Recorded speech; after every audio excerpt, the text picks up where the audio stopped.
Genius Man shows us an incredible way to find the best partner on the Pop the Balloon show today. Let's crack into it. So this is more like a hypothetical question. So, say we make it work, we're getting married and stuff like that, and we're about to go buy a car. Say I transfer you $6,000 to go put a down payment on a brand new car, or you can go buy a used car. Which car are you buying and why?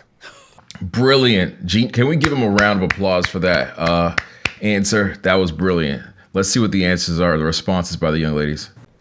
Okay. Take time to think about it. Let's start down there, and then we'll come back up this way. All right, $6,000. What you doing with it? Who's the car for? For you. I'm getting the new car. Yeah, because you're the best, right? Or what's the logic? What's the logic? Does it matter who the car is for? If it's safe enough for children or for the family, doesn't matter. I don't know. Yes. Okay. Gotcha. For my family, and if I want to be protected and stable, I need a car that's going to get me from point A to point B with my kids. Is a Honda Civic or a Toyota Camry that you can get for $5 or $6,000, is that unsafe? Is that unstable? That's probably the most reliable car out there. Probably more reliable than like a Jeep Cherokee or anything else. Gotcha. Absolutely. Makes sense. Okay, thank you.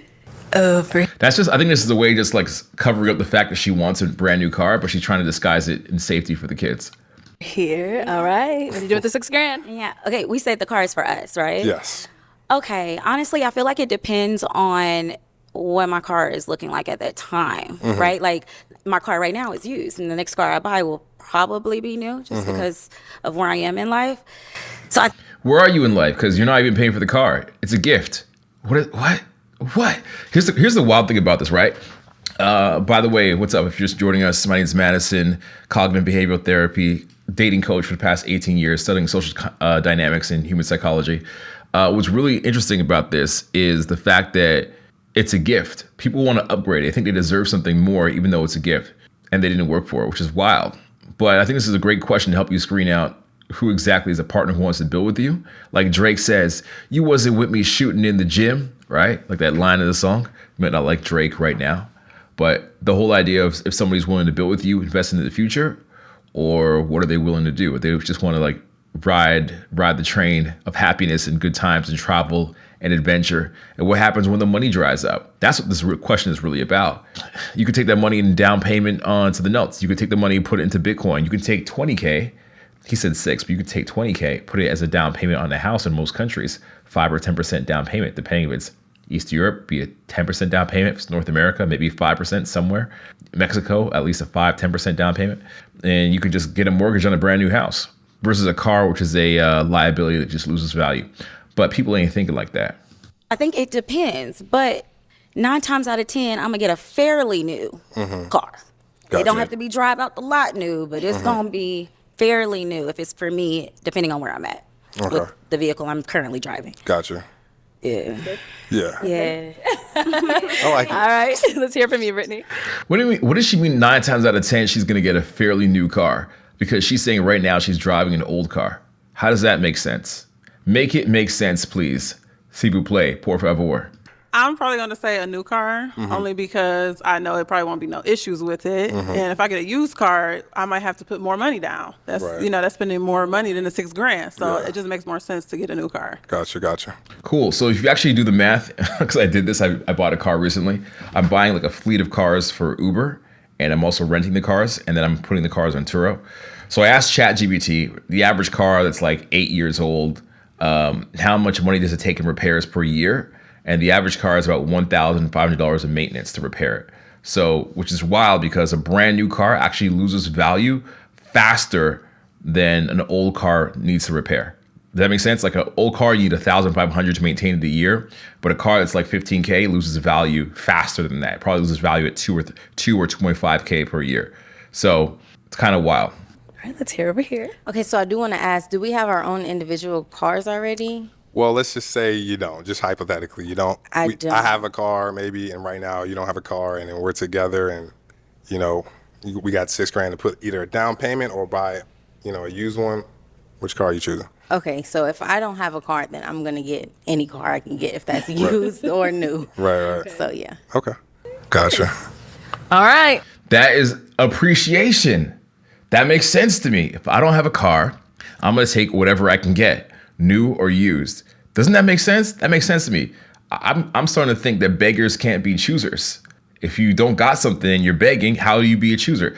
I remember this one time, okay, a funny story. I was walking down the street, I had some food, and this guy wanted food, and I offered him what I had because I just bought it at the restaurant. And he's like, no, I don't want that. And I offered him something else. No, I don't want that. And he was literally being picky. And I brought him inside to the shawarma shop. He didn't want the shawarma. He wanted all the extras, all the extra hummus, all potatoes. I need potatoes, as he's spitting in my face and drool's coming out of his mouth. And he's just telling me, and he's like so demanding. I'm like, no wonder you're miserable, not just because of your situation, because you can't appreciate things that you have. And listen, you might be rich at some point in your life. You may make a lot of cash for 3 or 4 years, 5 years. You might go on a downslide. You might get injured, hurt yourself, get your back blown out, got to get an operation, or your company just fires you. You can't find a job again that's the same kind of income. And then you can't be a beggar. You can't be a chooser. You just got to just take what you have and appreciate where you are, because life is not always, has light parts and dark parts, has good parts and bad parts. And that's the cycle of life. So to say that you don't have a car and you want to be a beggar, I mean, and be a chooser, I just don't know how we can relate. But that's where people are today. That's like, a lot of people think like this, and it's incredible. But it's a really amazing question, because when you hear this question, it helps you to really quickly identify who like the narcissists are going to be. Who are the people that think they are the best, the gods, the queens, the kings, the princes, the entitled, the narcissistic. Tells you exactly who they are, because they tell you right away. They're so happy to say what they are. They tell you who they are right away, and you don't even have to continue the conversation. So it's great. Shorty in the black over here is the only one that kind of made sense. All right. Wait, should we ask him? What would he do?